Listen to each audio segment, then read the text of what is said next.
क्या कुछ सेवाएं दे रहे हैं? 21 तारीख से यहाँ पे रफी चंद हॉस्पिटल में आप सेवाएं देने को है, यहाँ पर क्या क्या सेवाएं देंगे? जैसे कि आपको पता है कि मैं एक जनरल एंड लेप्रोस्कोपिक सर्जन हूँ।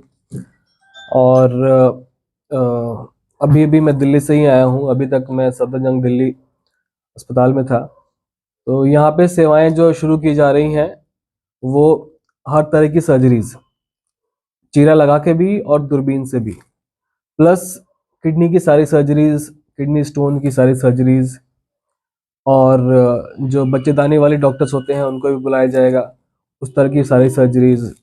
हमारे पास आईसीयू फैसिलिटी है और in house 24 hour emergency service है।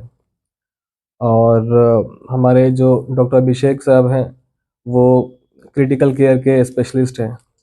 यानी कि अब बाहर जाने की जरूरत नहीं है, दिल्ली मुंबई जाने की जरूरत नहीं है, सिवान में भी 24 घंटा सुविधा मिलेगी। जी बिल्कुल, 24 आवर इमरजेंसी तो है ही, साथ में जितने भी तरह की सर्जरीज होती हैं जैसे कि गॉल ब्लैडर की सर्जरीज, हर्निया की सर्जरी, पाइलोनेल साइनस की, हिमोरॉयड यानी कि बवासीर की सर्जरी, भगंदर की surgery, fistula, fissure, varicose vein की सर्जरीज, तो जितनी भी तरह की सर्जरीज होती हैं सब इसी छत के नीचे आपको अवेलेबल कराया जाएगा। सर, सफदरजंग जैसे बड़े अस्पताल में आप वहाँ ड्यूटी दे रहे थे, जी जी। तो फिर आपको कैसे लगा कि मुझे सिवान चलना चाहिए, वहाँ पे काम करना चाहिए, आखिर क्यों? देखिए, सिवान के लोगों के अंदर एक खासियत है, वो ज़्यादा देर तक सिवान से दूर नहीं रह सकते।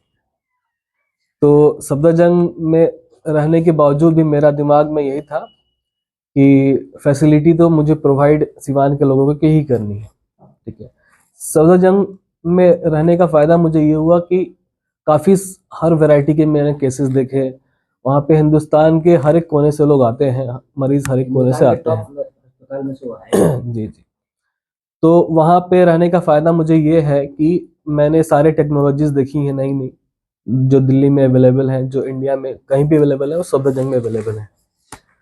प्लस हर तरह के मरीज मैंने पिछले 8-10 सालों में वहाँ देखा है। सर, आधुनिक मशीनों के साथ यहाँ पर आप बैठेंगे जी जी। और लोगों को देखेंगे, यहाँ पर इलाज करेंगे। बड़ा हॉस्पिटल होने के कारण आप के अनुभवी डॉक्टर भी हैं।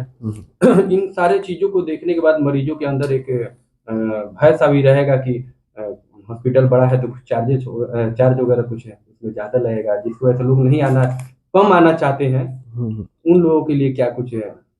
देखिए, मेरे दिमाग में ये चीज़ थी, इसलिए हमने पहले से तय रखा है कि चार्जेस हमारे जो है सिवान में जो भी सबसे कम चार्जेस हैं किसी भी सर्जरीज के, फॉर एग्जांपल हर्निया की जो सबसे कम चार्ज है, हम उसी से शुरुआत करेंगे ताकि गरीबों के लिए सब क्या कुछ सोचे हैं? गरीबों के लिए फैसिलिटी जो हमने रखी है, जो कि आपने पर्चा देखे होंगे कि किसी भी गांव में, किसी भी शहर के कोने में अगर कोई भी गरीब है, वो या तो अपने वार्ड कमिश्नर से या फिर मुखिया से एक उसके लेटर पैड पे लिखवा के लाए और वो फ्री की जाएगी। हाँ, ये तो सिवान में सबसे मतलब ये सबसे अलग तरीके से सर। सिवान का जिले का कोई भी गरीब से गरीब व्यक्ति वो चाहे तो इस बड़े अस्पताल में जहाँ सारी सुविधाएं हैं वहाँ पे अपना इलाज करवा सकता है। बिल्कुल करवा सकता है, उसको बस जमीन जायदाद बेचने की आवश्यकता नहीं है। बिल्कुल, उसको बस यही करना है कि अपने रिप्रेजेंटेटिव जिसको वो वोट देता है, वार्ड कमिश्नर हो, मुखिया हो, उसके पास जाए, उसके लेटर पैड पे लिखवाए कि भाई मेरी फाइनेंशियल हालत ये है और हमारे पास आए। ठीक है, उसकी सारी चीज़ें जो है आसान हो जाएंगी, उसको ऐसा ज़मीन बेचने की और इसकी ज़रूरत नहीं पड़ेगी। अब क्या कुछ अपील करिएगा सर सिवान के वासी? सिवान के वासी से मैं ये अपील करना चाहूँगा कि जो हेल्थ है, जो हमारा स्वास्थ्य है, जो हमारा हमको बॉडी मिलता है भगवान के, अल्लाह की तरफ से, वो सबसे बड़ी चीज़ है। अगर आप पूछूं कि भाई मैं 1 करोड़ रुपए दे रहा हूँ और अपनी किडनी दे दो मुझे, नहीं दोगे आप? क्यों नहीं दोगे? क्योंकि हमारे जो बदन, हमारा जो शरीर है वो करोड़ों रुपए से ऊपर है। ठीक है, तो हम उस पे सबसे कम ध्यान देते हैं। क्यों? क्योंकि उन पता ही नहीं है कि भाई अगर दोनों हाथ किसी के कट गए, दोनों पैर कट गए, वो बिल्कुल बेकार है। तो सबसे पहले ध्यान हमको अपने स्वास्थ्य पे देना चाहिए। तो वो चाहे किसी भी तरह की बीमारी हो, सर्जिकल बीमारी हो, मेडिकल बीमारी हो, हम किसी भी छोटी बड़ी बीमारी किसी को इग्नोर नहीं करना चाहिए।